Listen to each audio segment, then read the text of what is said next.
Welcome to another day where I'm providing you with practical tips to improve your workplace culture. Today, we will talk about gentleness. And in the book by Stevens and Ungs, they wrote, "It is in the shark-infested waters of the business world that the godly qualities of gentleness are most needed."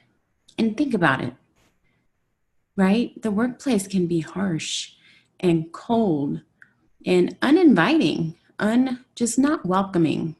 But when you have someone that's gentle, it's much more inviting, much more friendly. Seems like a much better place to be. So gentleness is shown in those that are mild-tempered, amiable, kind, and tender. They're not rough, harsh, violent, or severe. And maybe we should even take a step back and think, do we want our culture to be rough, harsh, violent, or severe? But has that become the character traits of our culture today? I'd like for you to take a step back and think about, would any of those words describe your workplace? Rough, harsh, violent, or severe? And if so, then let's do something about it. So gentleness, especially when we look at amiable, a gentle person can state the facts. They don't have to be passive and let people walk all over them. They can stand their ground, but they're also willing to change if need be. Sometimes in our workplaces, people are so harsh that they're just not willing to take no for an answer. But the gentle person, if there's good reason, they could take no for an answer, right? But they could also hold their ground long enough to make sure that the final decision is the best for all involved. In the book by Stevens and Ung, they mention 3 things that gentle leaders do. One is they respect. They respect all people, regardless of their title. So whether you're the janitor, you answer the phones, you process checks, you have an office or a cubicle, you ride the bus to work, or you drive a sports car, whatever it is, you're respected because, well, you're a human being and you should be. The second is unique pace. So the gentle leader recognizes that not everybody can go at the same pace, and they're willing to slow down. They're willing to help.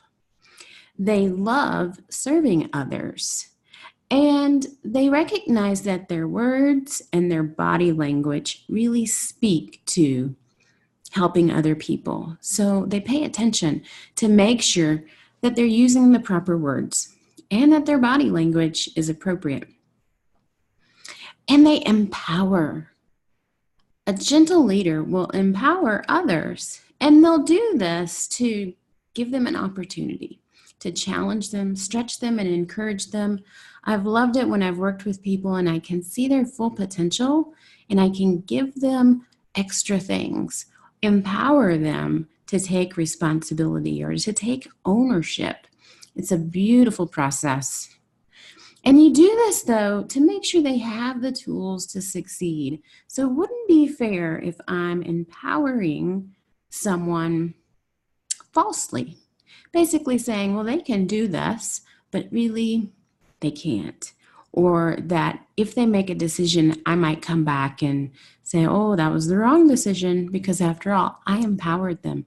So I need to make sure I've prepared them for that, set them up for success, and that I will support them and defend them if need be. My assignment for you is to think about respect.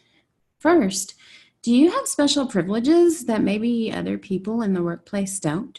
Do you have a special place you get to park, or maybe you get free lunch, or who knows, but maybe you have special privileges. Is that really showing the respect for all people? And do you invite everyone? Let's say you're going to have a party or a celebration. Do you invite all people or only a select few? And then an easy thing to do that every person can do. You greet everyone.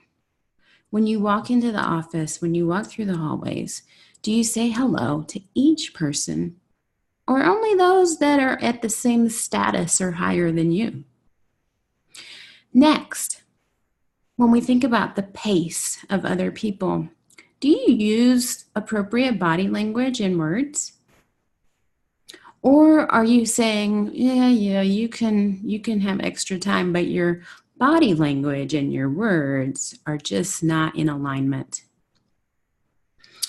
Are you fully engaged when you're working with them? Or are you just over it and you don't have time to deal with them? And maybe that's what your body language is showing. Are you distracted by your cell phone or your calendar? And are you pressuring people to speed up? And maybe they're not meeting deadlines, but if that's the case, are you working with them to make sure they have the tools they need to succeed, or to even make sure they are in the right seat on the bus? If we put someone at a computer and expect them to perform at a certain level, are they capable of that? Is this goal attainable? And then finally, empower others. Do you empower? If you do empower, do they know that they are empowered? And do they know what they're empowered for? And do you do it for the right reasons? Are you doing it so that, you just don't have to handle it anymore? Or are you doing it because you really want what's best for the other person? And do you have full intention to honor their decisions? If you've empowered them, you've given them the capability to make decisions. And will you support that? And then again, do they know they're empowered? So many times we assume they know they can make decisions, whether it's to buy office supplies for a certain project, or to take a client out to lunch, or whatever they need to make a decision for. But sometimes they don't know it.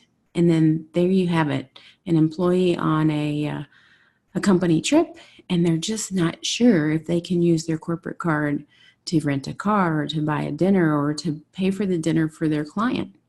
So when you empower them, make sure they know.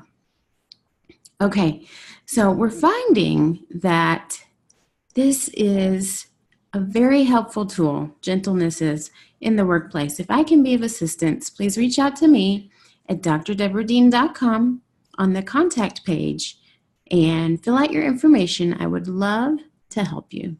Take care.